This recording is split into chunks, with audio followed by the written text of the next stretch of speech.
بسم اللہ الرحمن الرحیم۔ السلام علیکم ورحمۃ اللہ وبرکاتہ۔ محترم ناظرین، ایک شخص نے اپنی داستان سنائی جو 21ویں گریڈ سے ریٹائر ہوئے تھے اور ان کے بچے بھی اعلیٰ تعلیم یافتہ تھے، بڑے بڑے عہدوں پر فائز تھے۔ وہ کہتے ہیں کہ میں نے اپنی عملی زندگی کا آغاز ریلوے کی ملازمت سے کیا۔ وہاں میرا کام انجن میں کوئلہ ڈالنا تھا۔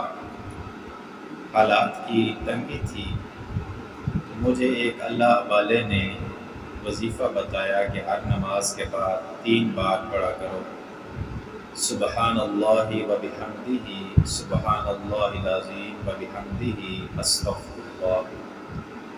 وہ کہتے ہیں کہ میں نے اس کو پلے باندھ لیا اور میں اہتمام کے ساتھ یہ وظیفہ کرتا رہا۔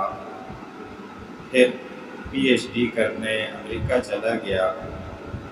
اللہ تعالیٰ نے مال و اسباب میں اتنا اضافہ فرمایا کہ کبھی کمی محسوس نہیں ہوئی۔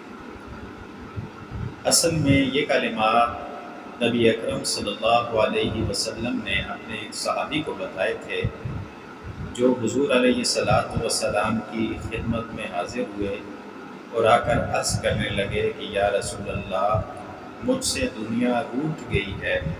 حضور علیہ السلام نے فرمایا کہ سورج نکلنے سے پہلے 100 بار فرشتوں کی تسبیح پڑھا کرو۔ وہ تسبیحات یہی ہیں۔ جب انہوں نے اس پر عمل شروع کیا تو ان کے مال و اسباب میں اتنا اضافہ ہوا کہ ان کے لیے سنبھالنا مشکل ہو گیا۔ یقیناً اللہ تبارک و تعالیٰ نے اپنے جو اسماء ہیں اور ان کی جو تسبیحات ہیں ان میں بڑا اثر رکھا ہے۔ شرط یہ ہے کہ اللہ تعالیٰ پر پورے ایمان اور یقین کے ساتھ یہ وظائف کیے جائیں، یہ تسبیحات پڑھی جائیں اور اس کے ساتھ ساتھ اسباب اختیار کیے جائیں تو اللہ تعالیٰ ضرور مدد فرماتا ہے۔ اللہ سے دعا ہے کہ اللہ تعالیٰ سمجھنے کی، یاد رکھنے کی اور عمل کی توفیق عطا فرمائے۔